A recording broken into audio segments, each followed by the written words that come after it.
Hello there, and welcome to another episode of A Nice Cup of History. We hope you're all doing well and keeping safe where possible with everything that's going on with coronavirus. If you're listening later and the lockdown has been lifted according to the plan, then we really hope you're not taking the ability to be with other people and going to the pub and everything for granted.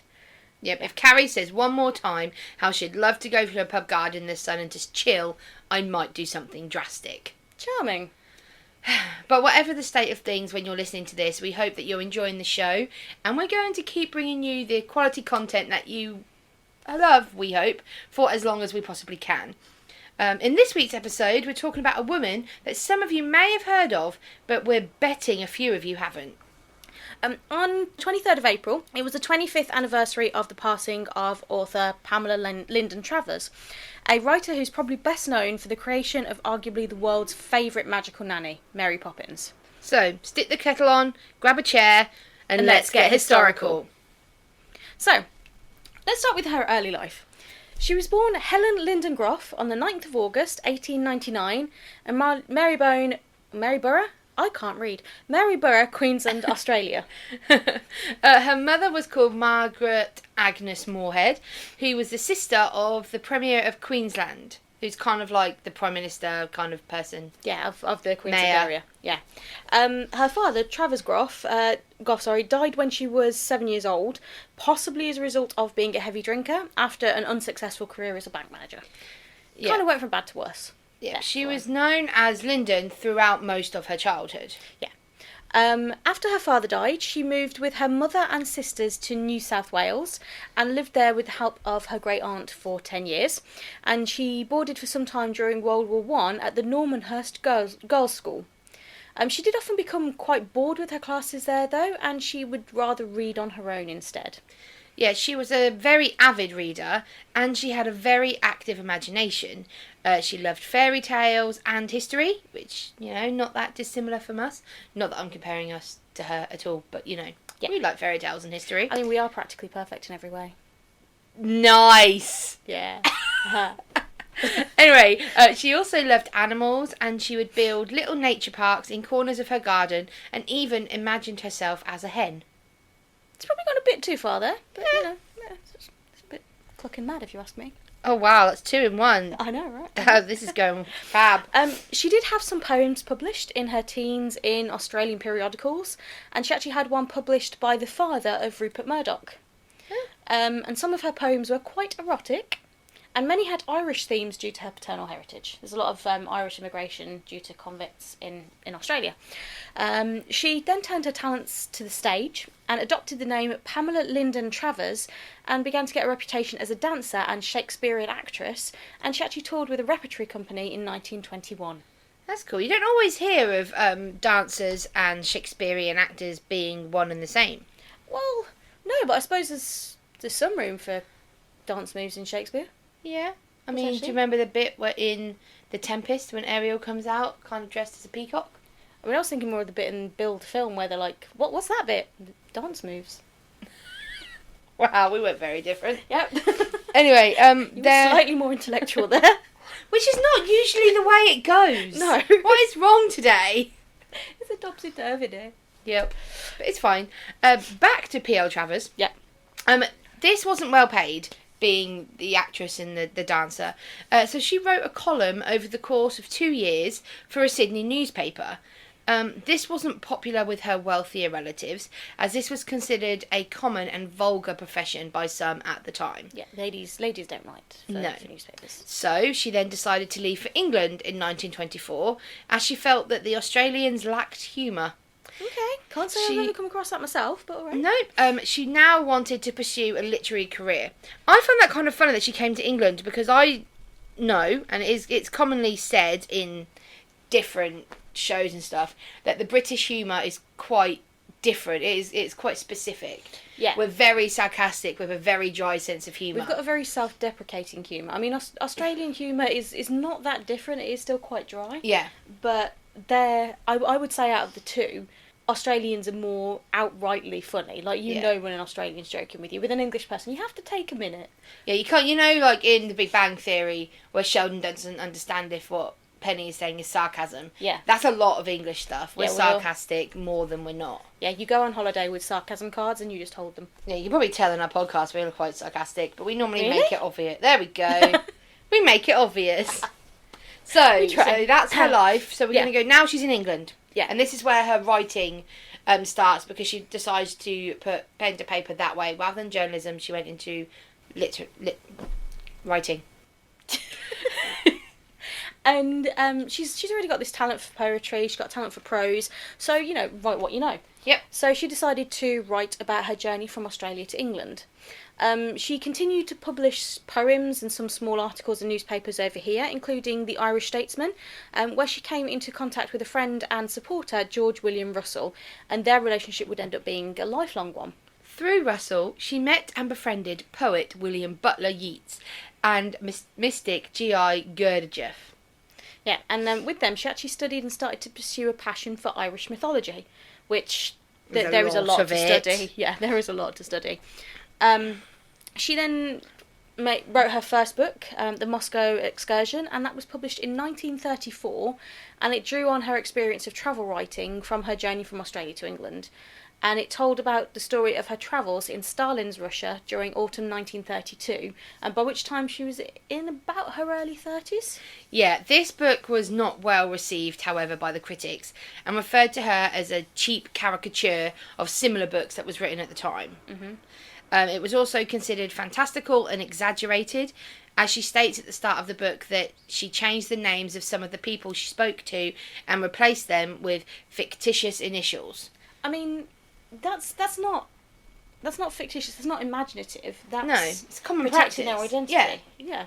I'm going to say this, but I'm not entirely sure. I wonder how differently it would have been received if she'd written under a male pseudonym.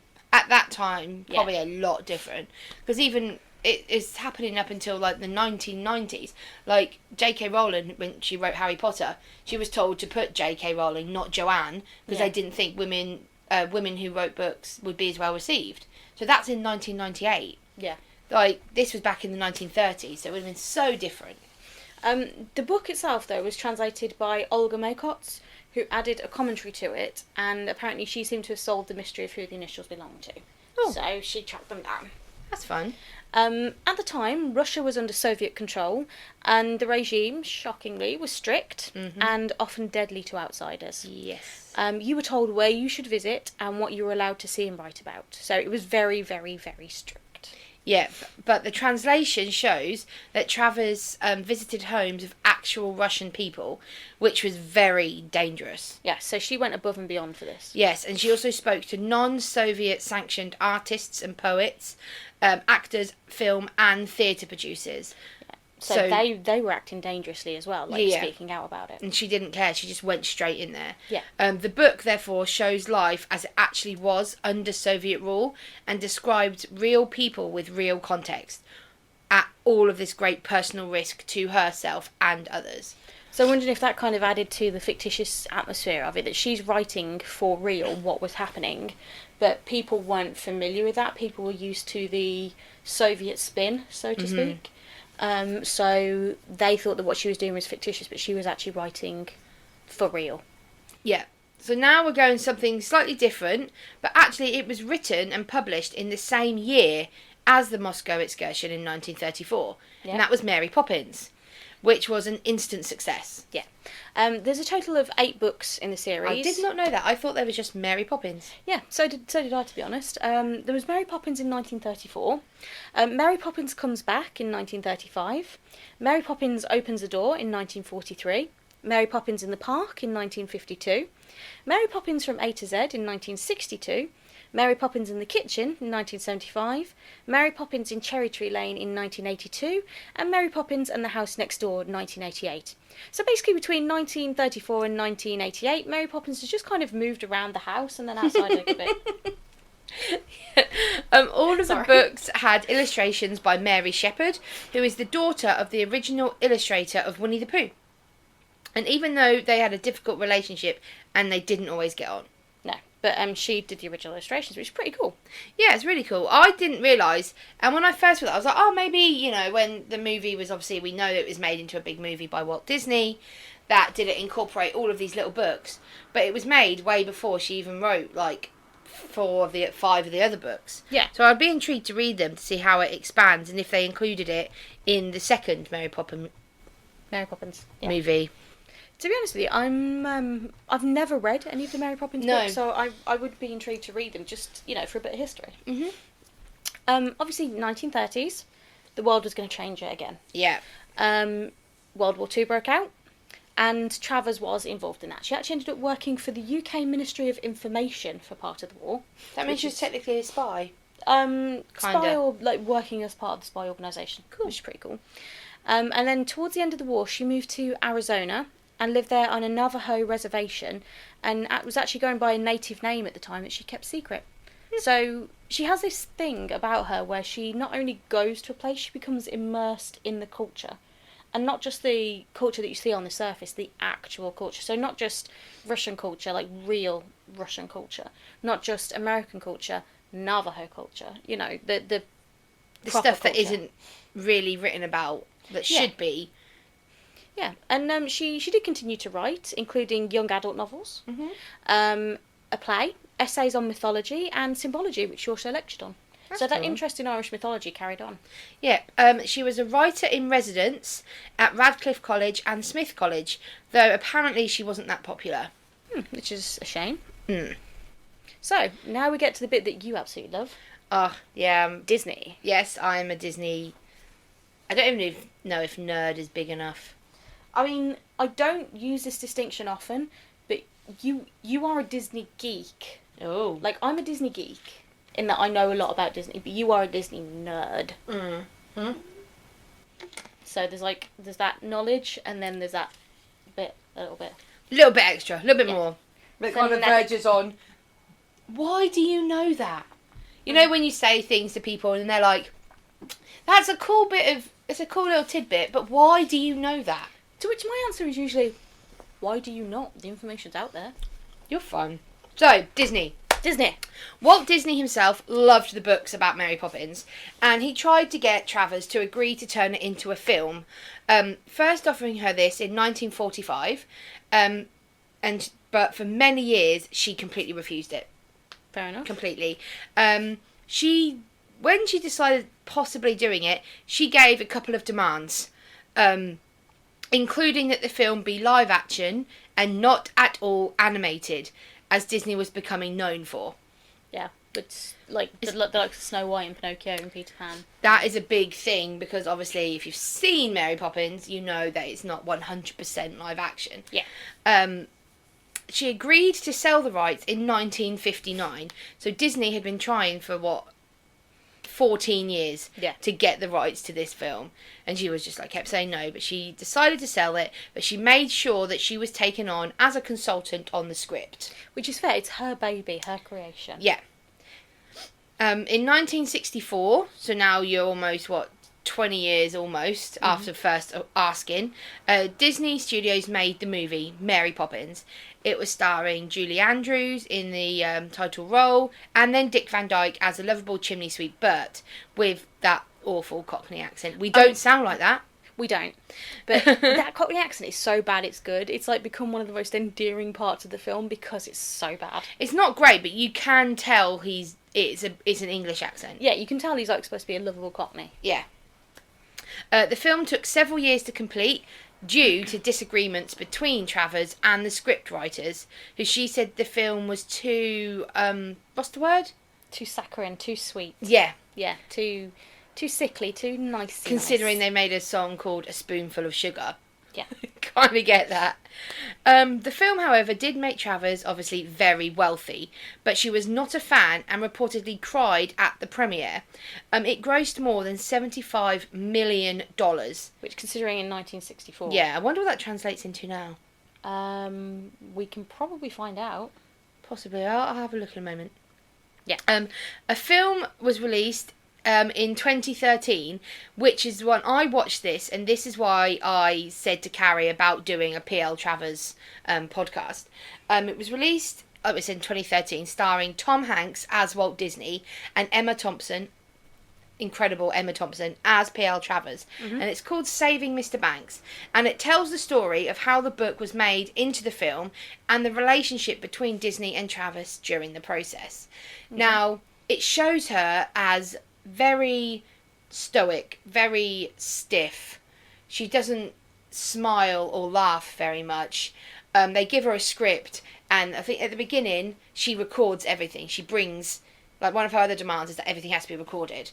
So she has this massive tape player, and they give her a script, and she's like, nope, nope, nope, nope, nope, and like rips this entire script apart. And then they'll play her songs, and you're watching it, and they're playing, like, they do supercalifragilisticexpialidocious, and she's like, that's a stupid word.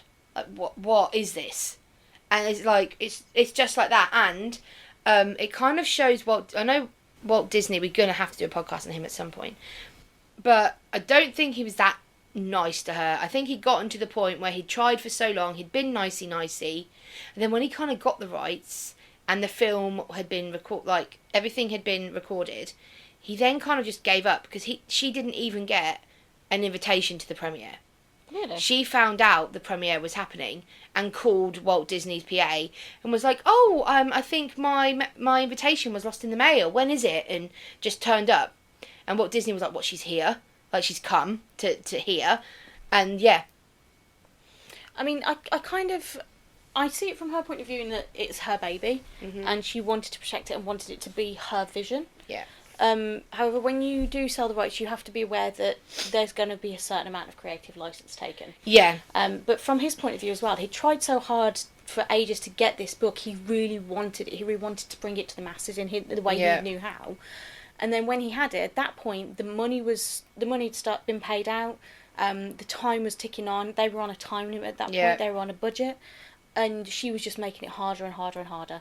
So I do sort of see where he's coming from as well with it. Yeah, definitely. But she did want no animation, and there is quite a big animation section, obviously, when they go to when they jump in the picture. Yeah.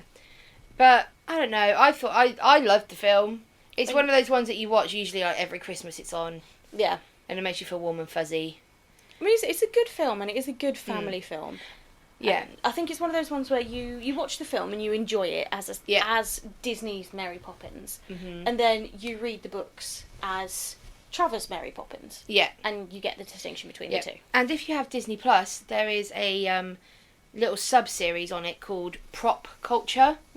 And each episode is people in America massively, they collect props from different movies. And they've got this guy who has like the biggest prop collection, but he's been given this show and he goes around different movies and you look at props and things from the movies. And there's a Mary Poppins episode, and they even have the girl who plays Jane Banks come back and see her James Banks like coat. They get her little orange coat out and she's holding it up, and obviously it was like, what, 65, we're talking, what, 50, because that's the year my mum was born, so it's like 55 years ago, and she's holding it up, and like how much different it is. It's really cool, so you should watch that. That'll be pretty cool. Yeah. And another little, this is where I'm going to just show my Disney nerd now. Did you know that Mary Poppins had to be delayed in filming because they really wanted Julie Andrews and she fell pregnant, so they waited for her to give birth and obviously have some maternity leave, and then they filmed Mary Poppins because they really wanted her. That's cool, to actually have something like that delayed because they want you that badly. But there you go, that's a little thing of, why do you know that? I mean, why did I not? The information's out there. Now you know it. Now I do. So yeah, so now we're going to go on to her personal life. So, who was P.L. Travers as a person? There's not that much on her, to be fair.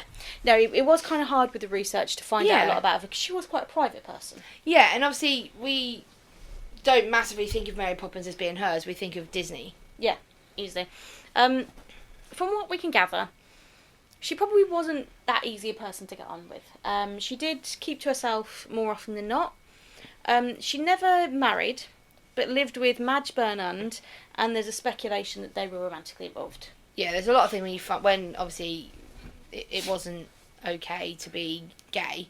Yeah, I mean... There was a lot of best friends that lived together and didn't marry, like, on both males and best females. friends, confirmed bachelors, things like that, companions. And, I mean, it was slightly more acceptable for it to be with women than it was men. Yeah. It was downright illegal for men, but it still wasn't okay. No. So she just never married. She never had children of her own, but she actually adopted an Irish boy called Camillus. He was a twin. He never actually learned of his true origins until he ran into his twin in a pub.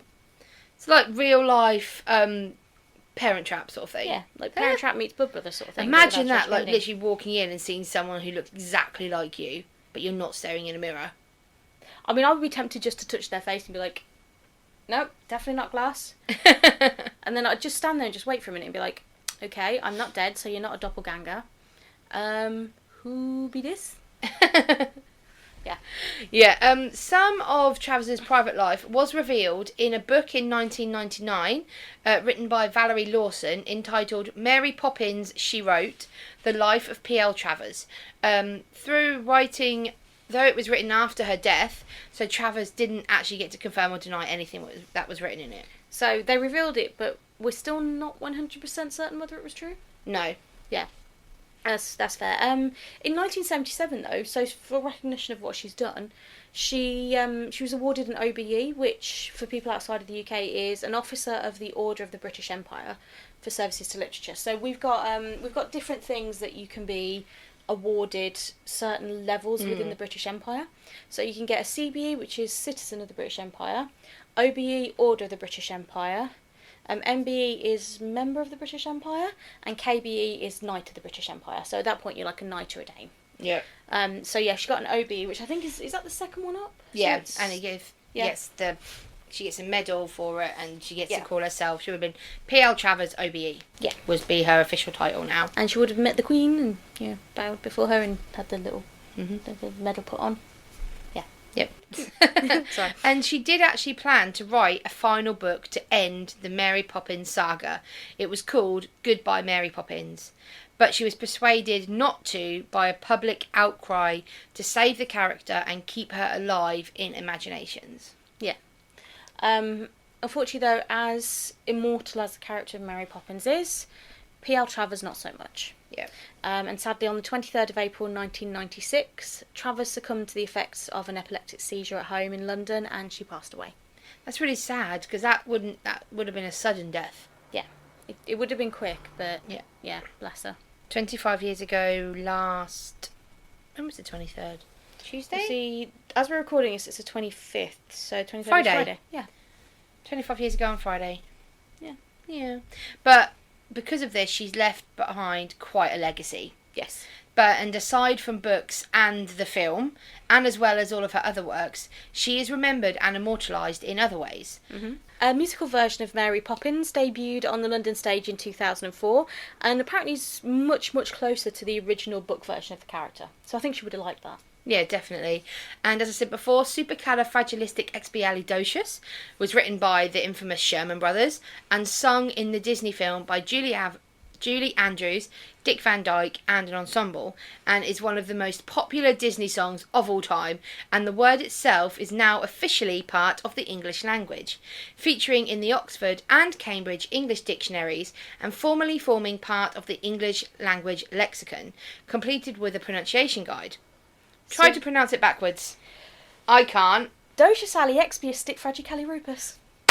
Nicely done. I can confirm there was not a single practice of that. That was well done. I'm so glad I did not fluff that. I'm genuinely proud of so myself. good. I mean, I struggled to say debuted. You just said supercalifragilisticexpialidocious backwards. Docious ali expiastic fragicalirupus. Well done. No need to show off, because if you screw it up now, you're looking for more of a fool. Yes. Quit while you are ahead, Carrie. Yes. But yeah, it's in the English language. Yeah. And there is actually, I did know the actual meaning for it, what it means, because each individual bit means something, and it's to do something with great something.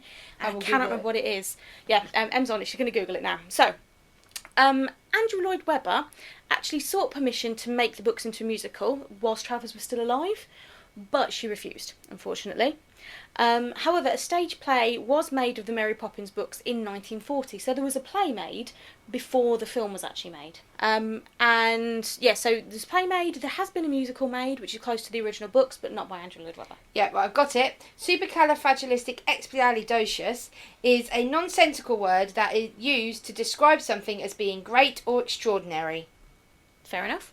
So yeah, if something is great or extraordinary, and you just have not got a word good enough to describe it, it is supercalifragilisticexpialidocious. I mean, on the one hand, you can look at something and go, that is just wow, or that is supercalifragilisticexpialidocious. I can tell you what or who is supercalifragilisticexpialidocious. Oh, thank you. Chris Evans. Oh. Captain No, to be America fair, I is get that. supercalifragilisticexpialidocious. There are no words for him. Nope, there we are. Anywho. Sidetrack. Yep. So, as well as like Mary Poppins, her literary, her travelling, as we mentioned before, she was big into mythology. Yeah. And she's actually contributed to the study of mythology. She's written some official papers about it, including In Search of the Hero, the continuing relevance of myth and fairy tale. She wrote that in 1970. It's going to happen at some point. And What the Bee Knows, Reflections on Myth, Symbol and Story in 1989 when she was at the age of 90. That's pretty cool. Yeah. I mean, I love how we are messing up words doing a podcast on words. Yeah. I mean, I think everybody needs to know about the relevance of myth, don't you? I mean, who doesn't want to know about the relevance of myth?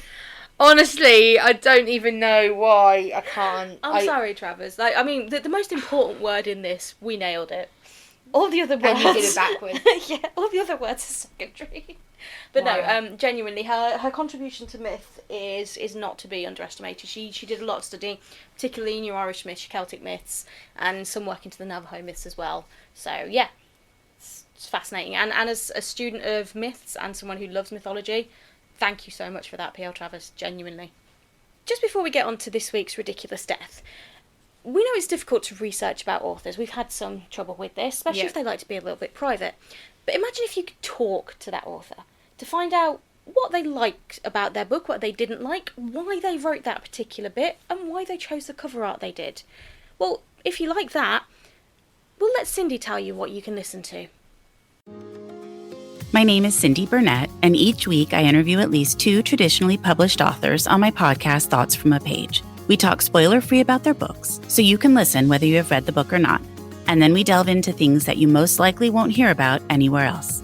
The importance of the cover design, why they included various aspects of the story, personal details about both the books and the authors' lives, and so much more. You can find the podcast on every major platform and learn more about it on my website, thoughtsfromapage.com. Thanks so much for checking it out. So, that's it for P.L. Travers. And to be honest with you, because we said she was private, there isn't a whole lot about her. No. But we found out what we could, and we hope you enjoyed it. So yeah, I think there's a lot more to her than just it was Mary Poppins. Yeah. But also I think it is good to know, and I want people to know that she did write Mary Poppins. She did. And we are grateful to her for that. Yeah, for definitely. having that literary figure. And now, one thing, we're going to go into our ridiculous death now. Yep. And one thing that nannies will hopefully teach you is good manners. Yes, Mary Poppins did instill that. But sometimes good manners can go a bit too far. Right. For example, in the case of Tycho Brahe. Okay. Now, Tycho Brahe was a 16th century Danish nobleman and astronomer and writer. And he did a lot of astronomical observations. He's well known for being an astronomer, astrologer and alchemist. And he's credited as being the first competent mind in modern astronomy. Basically, he was very, very accurate for his time with a lot of his astronomical observations, and is quite possibly well known for having a false nose. Okay. He died in 1601, and a little bit later he was exhumed to see if it was from poisoning because of his nose. Oh, so he died from maybe like lead poisoning if his nose is made from lead? Possibly, yeah. Okay. Basically, I mean, they've got a version of it, a similar version, but it's not the one that's actually worn by him. I think that's still buried with him. However, it was found that it was not his nose that killed him.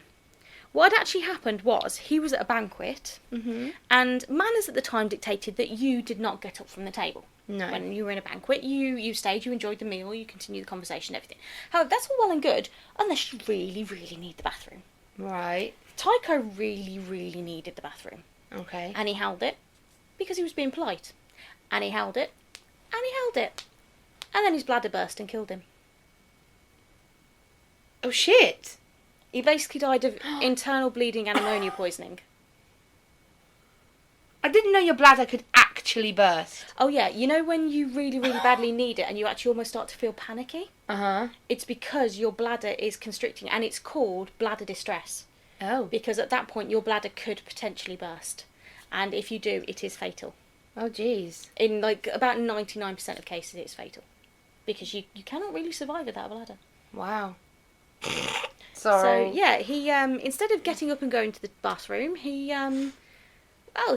killed himself, basically, by not going. So we'll say, if you need the loo during a meal, just politely say, I should be back in a moment, I'm just going to pop to the lavatory. Or I'm going to powder my nose. Yes. Or fake nose. That's probably not the best thing for Tycho to have said.